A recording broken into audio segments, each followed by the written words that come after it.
The silence in the marble-floored foyer was a weapon. It was cold, polished, and absolute, reflecting the strained face of David Miller as he stood before his wife Chloe. She held a leather-bound folder, not with the casualness of a document to be filed, but with the finality of a judge holding a verdict. Behind her, framed by the grand archway leading to the living room he had paid for, stood her father, Richard Thorne. His arms were crossed, a portrait of smug satisfaction. He looked like a man who had just concluded a particularly clever, if ruthless, business deal. David's own hands were empty. Everything felt empty. His stomach, his heart, the very air he was trying to breathe. He had come home from a business trip, a grueling 72-hour marathon of meetings and presentations, expecting the familiar comfort of his life. Instead, he had walked into an ambush. "What is this, Chloe?" he asked, his voice steady despite the tremor that was beginning in his legs. Chloe opened the folder.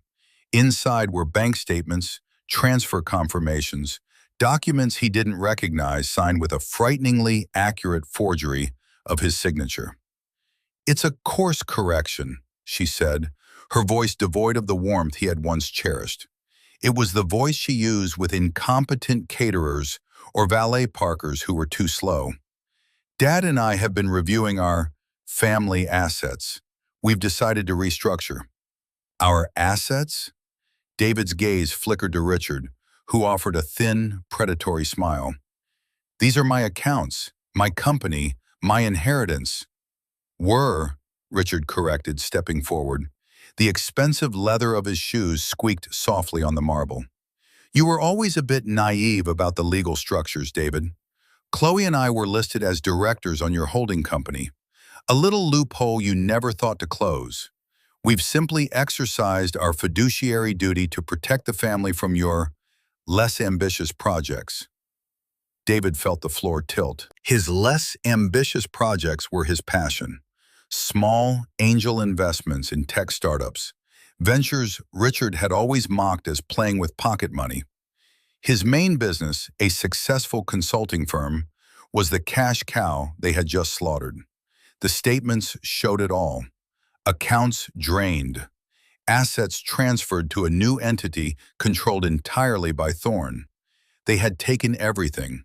The house, the cars, the savings, the portfolio he had spent 15 years building. Chloe slid a single sheet of paper out of the folder and held it out to him. It was a cashier's check for $5,000. "For moving expenses," she explained, as if discussing the weather. "And we've left you your personal checking account. There's about $300 in it. We're not monsters." The absurdity of the statement was a physical blow. He looked at the woman he had loved, the woman he had shared his dreams with, and saw a stranger. Her eyes, once the color of warm honey, were now hard, opaque stones. "Why?" It was the only word he could manage. "Because you're not one of us, David," Richard said, his voice dripping with condescension. "You never were. You have the work ethic of a mule, I'll grant you that, but you lack vision. You lack the killer instinct. You're content to be merely successful. The Thorns aim for dominance." Chloe nodded in agreement. "We're moving into a different league, David. We can't be anchored by your sentimentality." She gestured around the grand foyer. "This is just the beginning. We need capital, real capital, to make the moves Dad is planning. Your assets were liquid. It was the most logical step." Logical. They had disemboweled his life and called it logical. He stared at the check in her hand, the paltry sum meant to dismiss him like a fired gardener. He didn't take it. "So that's it?" he said, the quietness of his own voice surprising him. "You take everything I've ever worked for, and I'm just supposed to, what, disappear?" Chloe finally showed a flicker of something, not remorse, but a kind of brittle pity. She pushed the check into the pocket of his suit jacket. "Don't be so dramatic. Think of it as a gift, a fresh start. You're smart, you're hardworking. You can start over." "Start over?" The words hung in the air, hollow and echoing. It wasn't a suggestion, it was a command, a dismissal, an erasure. Richard clapped him on the shoulder, a gesture not of camaraderie, but of ownership, of a master patting a dismissed servant. Exactly. Start over. Build something new. It's what men do. He then looked at his watch. We have a celebratory dinner reservation at 8. Chloe, darling, go and get ready. I'll have security show David out. The finality was absolute. He was no longer a husband, a son-in-law, a partner. He was an obstacle that had been removed. As Chloe turned and ascended the sweeping staircase without a backward glance, David met Richard's gaze. He saw no triumph, no guilt, just the placid certainty of a man who believed he was entitled to anything he had the power to take. In that moment, something inside David shifted. The shock and the pain didn't vanish, but they were joined by a cold, clear resolve. They had underestimated him. They had looked at his quiet nature and mistaken it for weakness. They saw his integrity and called it a lack of ambition. They had left him with nothing, they thought, but they were wrong. He turned before the security guards could arrive, walking out of the heavy oak doors he had chosen himself, leaving the key to the house on the polished mahogany console table. He didn't look back. The evening air was cool on his face. He had the clothes on his back, $300 in the bank, and a $5,000 check he would never cash. And he had a phrase, a mocking, condescending phrase that they had intended as a final insult. Start over. He pulled his phone from his pocket, his fingers moving with newfound purpose. He scrolled to a single contact, an old friend and a brilliant, eccentric programmer he had been funding on the side. They had been working on a new data encryption algorithm, one Richard had laughed at, calling it digital nonsense. They had just finalized the patent. It was his, fully and completely, registered not to his holding company, but to a small private LLC he had set up years ago with a pittance. An LLC named, with a sense of irony he hadn't understood until this very moment, contingency. He pressed the call button. As he walked down the long, manicured driveway of the life that had just been stolen from him, he listened to the phone ring. They thought the game was over. They didn't know he was just about to make his first move. If you have ever been told you weren't good enough, or had someone try to tear you down only to watch you rise, then you are in the right place. This story is for you. We love hearing from our community, so drop a comment and let us know what city or country you're watching from. The support means the world. Now let's get back to the story of how David Miller started over. The humiliation had not begun in the cold marble foyer. It had been a slow creeping vine, twisting its way into the foundations of his marriage for years. David simply hadn't wanted to see it. The first tendrils had appeared at a family dinner a year after their wedding. It was held at the Thorne family estate, a sprawling mansion that seemed designed to remind visitors of their own insignificance. The dining room was cavernous, with a table long enough to land a small aircraft on. At the head sat Richard Thorne, a king on his throne, with his wife Eleanor, a silent, elegantly dressed queen, by his side. David had been excited that night. He had just closed a major deal for his consulting firm, landing a contract that would secure their finances for the next 5 years. He spoke of it with pride, explaining the complexities of the logistics network he had designed. Richard had listened with a patronizing half-smile, swirling the deep red wine in his glass. Impressive, David. Truly, he'd said, the word truly carrying the weight of its opposite. You've built a very sturdy little enterprise. It's admirable. The word little was a pinprick. David's firm employed 50 people. It wasn't a global conglomerate like Thorne Industries, but it was his. He had built it from nothing.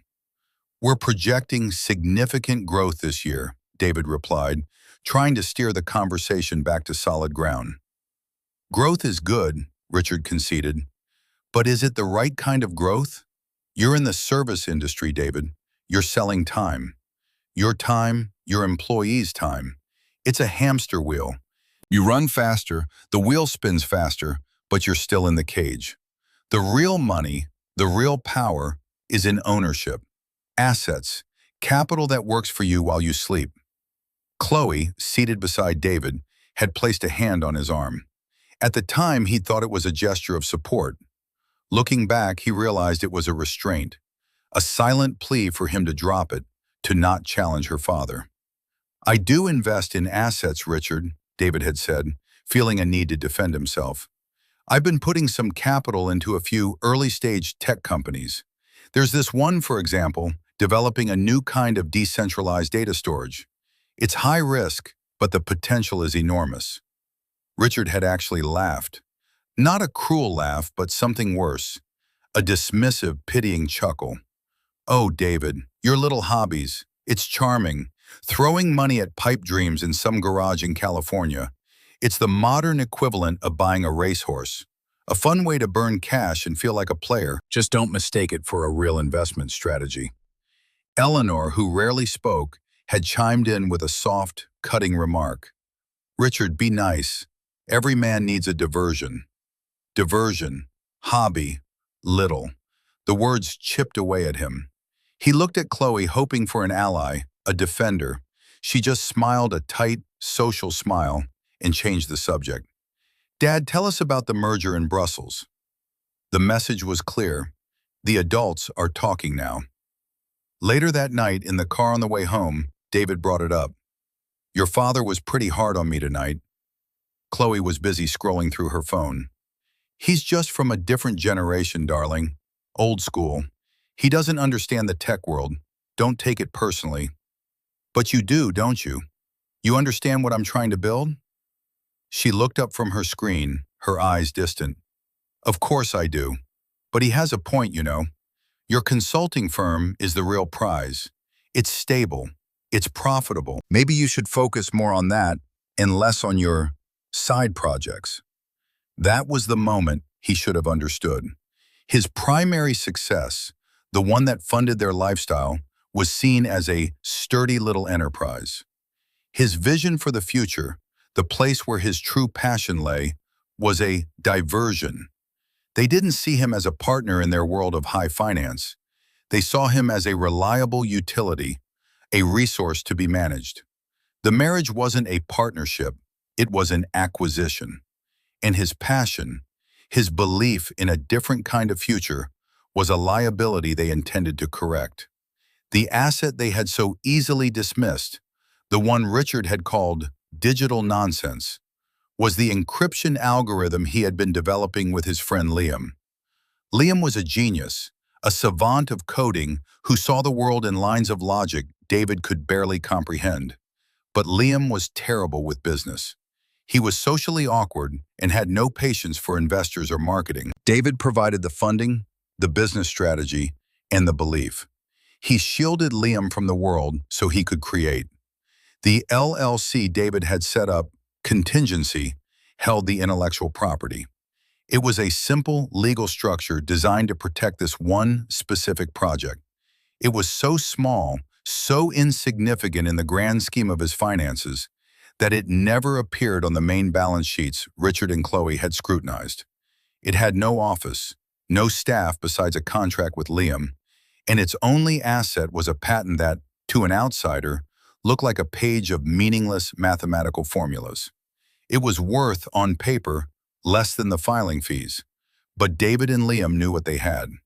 They had created a key to a new kind of digital security, and in a world increasingly terrified of data breaches, that key was about to become priceless. After walking away from his old life, David didn't go to a hotel. He went straight to the small, rented workshop where Liam spent most of his waking hours. The place smelled of soldering fumes, stale coffee, and the electric hum of overworked computers. Liam, a man who looked perpetually startled by the physical world, was hunched over a keyboard, his face illuminated by the green glow of scrolling code. He looked up as David entered.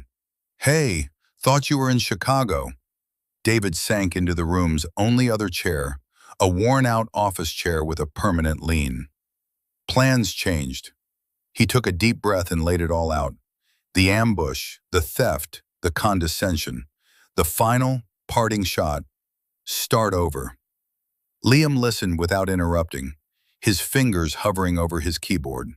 When David finished, the silence in the room was broken only by the whirring of a server fan. "So," Liam said, finally turning his full attention to David, "the leeches finally bled the host dry." "Something like that," David admitted, feeling the full weight of his exhaustion. "Good," David blinked. "Good?" "They took the cage," Liam explained, a rare, thin smile touching his lips. "They left you with the wings. That consulting firm was your golden handcuff, man. You were so busy keeping it running, keeping them happy, that we could only work on this at night and on weekends. Now, you're free." The perspective was so jarring, so completely opposite to the crushing defeat David was feeling, that it took him a moment to process. Free. He had lost millions, his home, his wife. But Liam was right. He was also free from the constant, subtle pressure to conform, to be the man the Thorns wanted him to be. He was free from the need to justify his passions. "They think I have nothing," David said, a new energy kindling in his chest. "They don't know what nothing looks like," Liam replied, turning back to his screen. He typed a few commands, and a complex schematic filled the monitor. It was the architecture of their algorithm. To them, this is nothing. Just ideas. But we know better. This is everything. So, what's the plan? David looked at the glowing screen, at the elegant, intricate logic of what they had built together. He thought of Richard's smug face and Chloe's cold eyes. He thought of the words, "start over." "The plan," David said, leaning forward, "is we give the company a name. I was thinking Phoenix Holdings." Liam nodded slowly. "Rising from the ashes. I like it. A little dramatic, but I like it." "And then," David continued, the cold resolve from the foyer now forged into a sharp, clear purpose, "we get to work, and we become too big to ignore." 3 years passed. 3 years of relentless, focused work. Phoenix Holdings operated in stealth mode for the first 18 months. David and Liam secured a round of seed funding from a few savvy investors who understood the technology not on the basis of flashy presentations, but on the raw, undeniable power of the algorithm. David, using the skills he'd honed in his old life, built the business structure around Liam's technical genius. He was no longer just a consultant selling his time. He was building an asset, a fortress of intellectual property that grew more valuable with each passing day. He lived frugally, pouring every dollar back into the company. He moved into a small, functional apartment, a stark contrast to the opulent prison he'd shared with Chloe. He found he didn't miss the marble floors or the cavernous rooms. He missed the dream of the life he thought he had, but the reality of it had been hollow. His new life was filled with purpose. He worked 18-hour days, not out of obligation, but out of a burning desire to build something that was truly his, something the Thorns could never touch or even comprehend. Meanwhile, the world of Chloe and Richard Thorn was a glittering spectacle of success. They had leveraged David's liquidated assets exactly as Richard had planned. Thorn Industries went on an aggressive acquisition spree, buying up smaller competitors, their names splashed across financial news headlines. Chloe became a fixture on the society pages, photographed at galas and charity balls, always dressed in the latest couture, always with a handsome, vapid man on her arm. After a respectable period of feigned mourning for her marriage, she had begun a very public relationship with a man named Mark Riley, a self-styled investment guru known for his flashy suits and even flashier promises of impossible returns. David saw pictures of them occasionally. He'd feel a faint, phantom pain, a dull ache for the man he used to be, the man who had believed in that life. But the feeling was fleeting, quickly replaced by the quiet hum of the servers in his own office, the tangible reality of the empire he was building in the shadows. he never reached out. He never contested the divorce Chloe had filed on grounds of irreconcilable differences.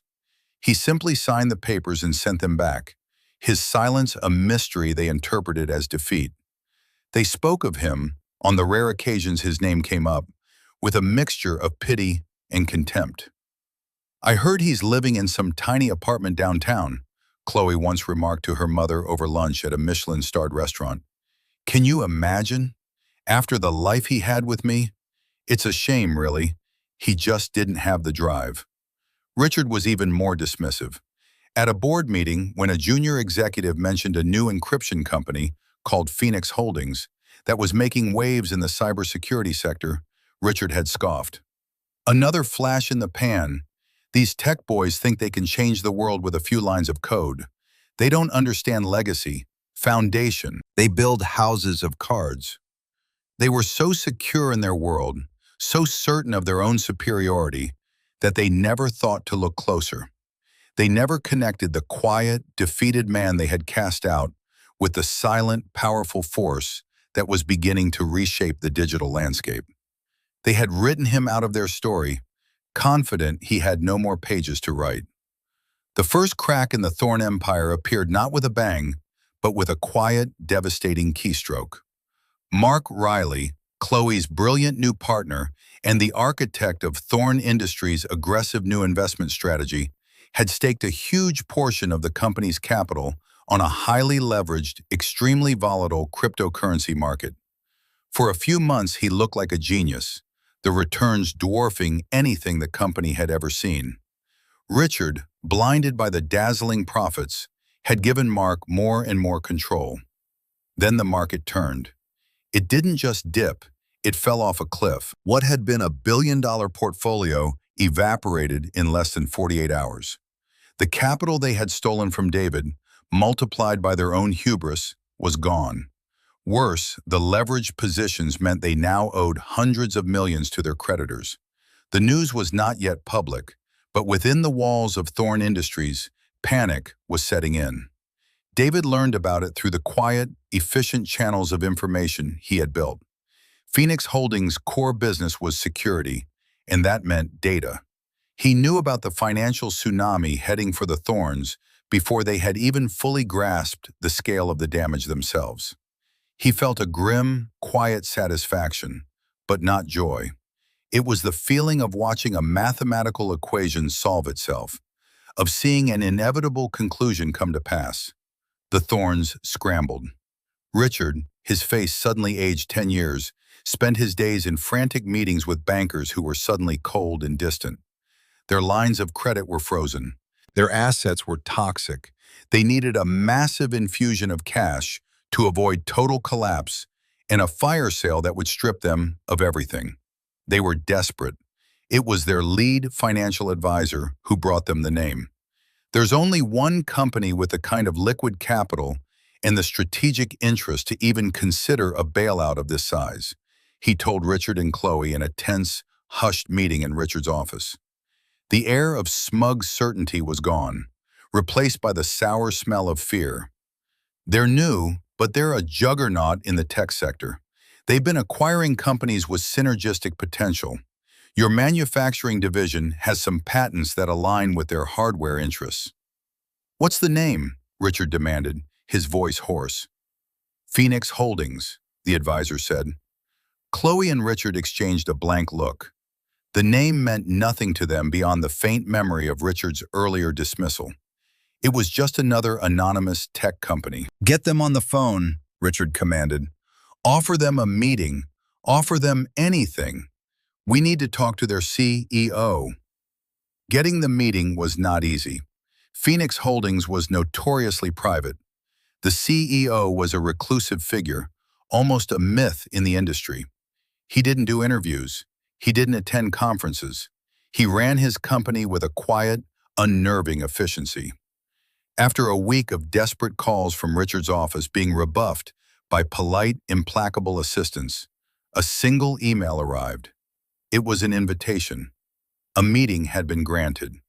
It was to take place in 2 days at the Phoenix Holdings corporate headquarters. The email was signed simply, Office of the CEO. A sliver of hope cut through the Thorns' panic. They spent the next 48 hours preparing, assembling a pitch that was less a business proposal and more a polished plea for mercy. They would offer a significant stake in their company, board seats, anything to secure the bailout. Chloe, who had always relied on her charm and beauty in the business world, picked out her most powerful, understated suit. Richard rehearsed his opening lines, trying to project an authority he no longer felt. They were walking into the most important meeting of their lives, completely blind. They were lambs, preparing to negotiate with a wolf they didn't even know they had created. They thought they were going to ask for a lifeline. They had no idea they were walking into a reckoning. The headquarters of Phoenix Holdings was nothing like the old-world, mahogany-paneled opulence of Thorn Industries. It was a monument to modernism, a sleek tower of glass and steel that seemed to disappear into the clouds. The lobby was a vast, minimalist space, dominated by a single, stunning sculpture that looked like a wave of data frozen in motion.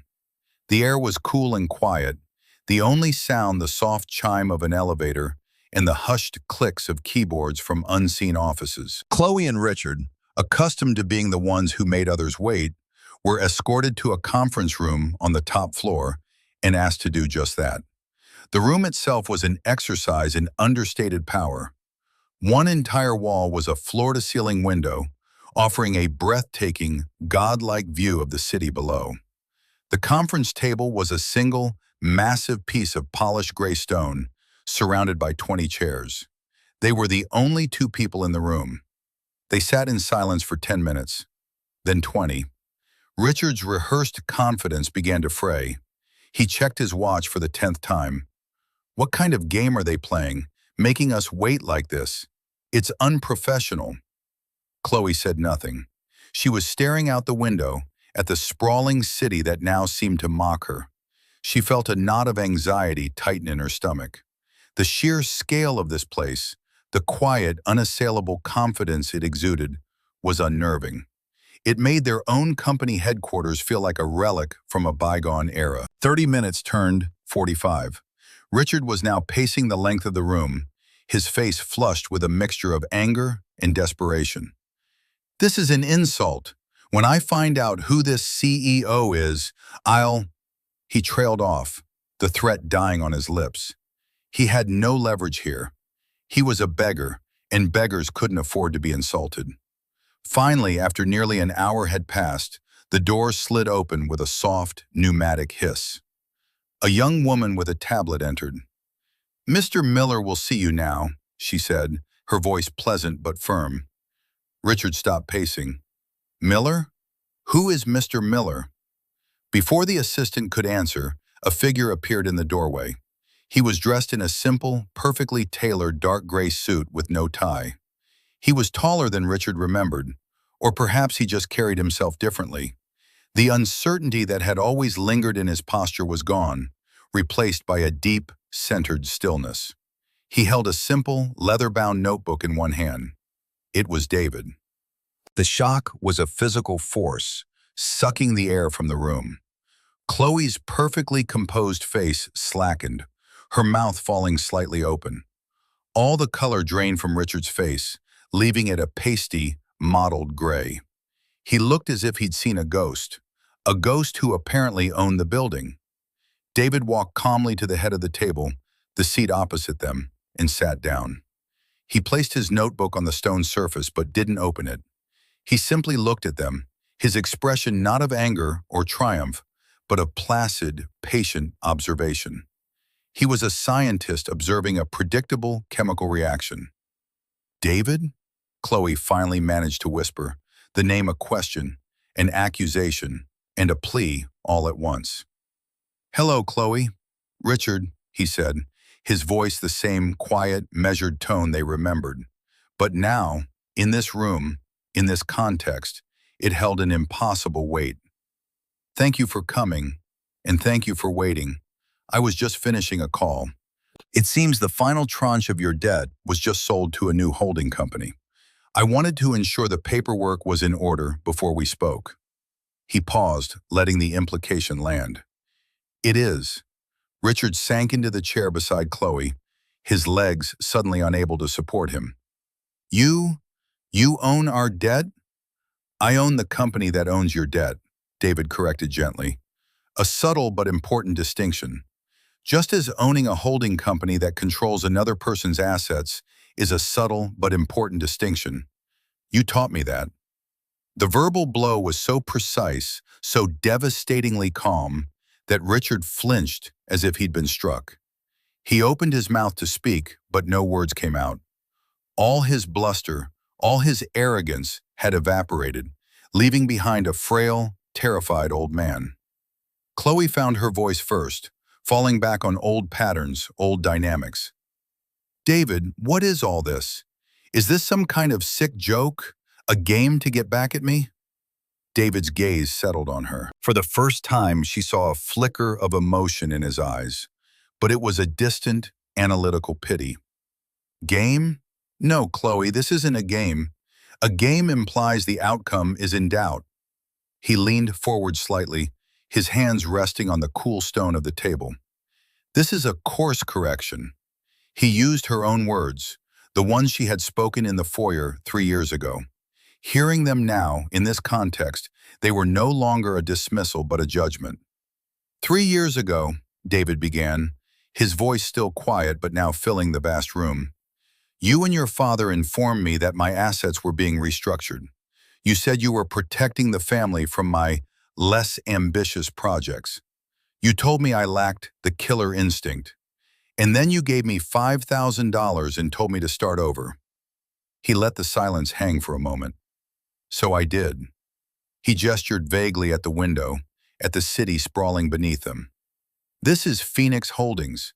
This is one of my little hobbies. The one you called digital nonsense, Richard. The encryption algorithm you laughed at. It turns out, in a world built on data, security isn't a hobby. It's the foundation of everything. We protect the financial data of 12 of the world's 20 largest banks. We secure the server networks of 3 sovereign nations. The company was valued, at the close of business yesterday, at $20 billion. Each word was a nail being hammered into the coffin of their reality. $20 billion. The number was so vast, so incomprehensible, it didn't even sound real. But this isn't about the money, David continued, his focus unwavering. Not really. This is about a lesson you tried to teach me. You told me that power is about ownership, that wealth is about capital that works for you while you sleep. You were right. You were just looking at the wrong assets. He finally opened the leather notebook. Inside, the pages were filled with his neat, precise handwriting. I've kept a record of things, little reminders. I find it helps with focus. He looked at Richard. October 14th, 3 years ago, at a dinner at your home, you told me my consulting firm was a hamster wheel and I was selling time. You were right. That's why I sold Phoenix Holdings on a subscription model, not a service model. Our clients don't pay for our time. They pay for our protection. Recurring revenue. It's a much better business model. Thank you for the insight. He then turned his gaze to Chloe. November 2nd, same year. In the car, on the way home from that dinner, you told me to focus on the real prize, the stable business, and not my side projects. You taught me that one should never let sentimentality cloud a major financial decision. That's why when your company's debt came up for sale, I was able to acquire it without emotion. It was simply the most logical step. He was using their philosophy, their cold, hard logic, and turning it into a weapon against them. He wasn't shouting. He wasn't angry. He was dismantling them, piece by piece, with their own intellectual toolkit. And then there was the day you emptied my accounts, David said, his voice dropping even lower, drawing them in. June 12th. You told me, Chloe, that you were moving into a different league and couldn't be anchored by me. And you, Richard, you told me I wasn't one of you. You were both right. I'm not. My league doesn't operate on theft and betrayal. and I am not, nor would I ever want to be, one of you. The quiet finality of that statement was more devastating than any insult. It was a complete and total rejection of their world, their values, their very existence. Chloe began to cry, silent tears tracking down her perfectly powdered cheeks. The facade had shattered. She wasn't a powerful businesswoman. She was a frightened woman who had made a catastrophic miscalculation. "David, please," she whispered. "We made a mistake. A terrible mistake. We were wrong. Can't you find it in your heart to forgive us?" Richard, seeing his daughter's plea, finally stirred.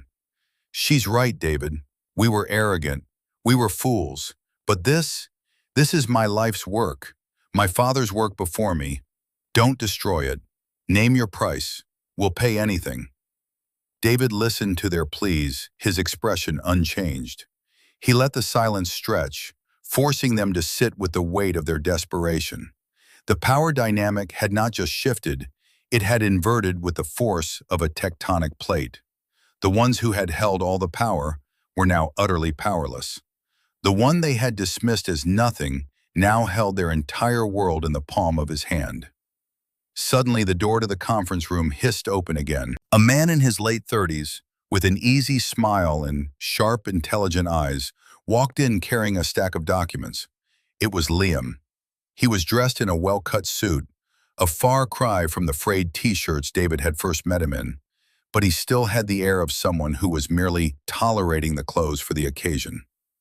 "Sorry to interrupt," Liam said, his gaze sweeping over the broken figures of Chloe and Richard before landing on David. "The final valuation reports are ready for your signature." He placed the stack of documents in front of David. The top page a summary filled with numbers that made Richard's head swim. "Liam, this is Chloe Thorne and Richard Thorne," David said, his tone perfectly neutral. "Chloe, Richard, this is my business partner and the Chief Technology Officer of Phoenix Holdings, Liam Porter. He's the man who wrote the code you thought was digital nonsense." Liam gave them a polite, meaningless nod. He was the unexpected ally, the living proof that David's hobby was real. His presence in the room was a quiet but potent testament to the Thorns' catastrophic lack of vision. They hadn't just misjudged a man, they had misjudged the future itself. David picked up a pen, his movements deliberate. "You asked for my price," he said, looking at Richard. "You asked for forgiveness," he said, looking at Chloe. "The two things are related, but they are not the same." He signed the first document with a flourish. "My price is not monetary. I already have more money than I could ever spend. My price is justice. Poetic justice, you might call it." He slid one of the documents across the vast stone table towards them. It was a purchase agreement. "Phoenix Holdings will acquire the entirety of Thorne Industries. We will absorb its assets and, more importantly, its liabilities. We will make your creditors whole. We will save the jobs of your 3,000 employees who did nothing to deserve the consequences of your greed and incompetence." Richard stared at the paper, his hands trembling. "Acquire? You mean a partnership?" "No," David said firmly. "I mean an acquisition. You will be bought out. You, Richard, will be forced into immediate retirement. Your name will be removed from the company letterhead within 24 hours. Your legacy, as you called it, is over. It now belongs to me." The words were a death sentence to a man like Richard, a man whose entire identity was tied to his name and his company. "And you, Chloe," David continued, his gaze softening almost imperceptibly, "will receive a severance package. I've based the amount on the sum you and your father thought was fair for me to begin a new life with." He pushed a cashier's check across the table. It was for $5,000. For moving expenses. The parallel was so exact, so cruel in its perfect symmetry, that Chloe let out a small, choked sob. "You will be left with your personal checking account, which, my accountants tell me, is heavily overdrawn. You will have no job, no trust fund, as it is now worthless. no stake in the company. Your credit cards will be declined by the end of the day. You will have to sell your jewelry, your cars, your designer clothes. You will have to move out of the penthouse apartment that the company pays for. In short, he said, delivering the final, devastating blow, you will have to start over. There it was. The phrase returned to its sender, no longer a casual insult, but a life sentence. You can't do this, Richard snarled, a flash of his old arrogance returning. It's monstrous. Is it? David asked, his voice genuinely curious. Is it more monstrous than what you did to me? I am saving your company. I am protecting your employees. I am simply removing the two people who drove it into the ground. I am holding you accountable. You speak of monsters, Richard, but you have not yet met the real monster in this story. David gestured to the documents Liam had brought in. That would be Mark Riley, the investment guru. My investigators have been looking into him. It turns out the crypto collapse wasn't just a bad bet, it was fraud. He was using a Ponzi scheme structure, paying old investors with new money. He fled the country 2 days ago, just before the warrants were issued. He took with him about $50 million of your remaining liquid cash. He played you, Richard. He used your greed and your ego against you, just as you once used my trust against me. The final piece of their ruin fell into place. They hadn't just been outmaneuvered by David, they had been conned by their own chosen successor. Their judgment was not just flawed, it was fatally, demonstrably bankrupt. You have two options, David said, his voice now crisp and businesslike. You can sign this agreement. You walk away with your freedom, albeit with nothing else. Or you can refuse, in which case Phoenix Holdings will not acquire Thorn Industries. Instead, as your primary creditor, we will force you into immediate, involuntary bankruptcy. The company will be dismantled and sold for parts. Your employees will lose their jobs, and you will both be tied up in lawsuits from shareholders and creditors for the next decade. The choice is yours. He stood up, signaling the end of the meeting. You have 1 hour to decide. Liam will stay with you to answer any technical questions about the agreement. He paused at the door. I recommend you sign. He walked out of the room without looking back, leaving them in the silent, glass-walled cage with the ruins of their lives spread out on the table before them. He had not been vindictive. He had not been cruel. He had been something far more terrifying. He had been just. He had taken the world they had built on arrogance and deceit and simply held up a mirror to it, and it had shattered. The months that followed were a quiet revolution. David, as the new head of the combined entity, which he renamed Phoenix Legacy, worked with a calm efficiency that baffled the old guard of Thorn Industries. He wasn't a tyrant. He listened to his employees. He promoted talent from within. He invested in research and development, areas Richard had neglected in favor of flashy, debt-fueled acquisitions. He dismantled the toxic culture of fear and replaced it with one of innovation and accountability.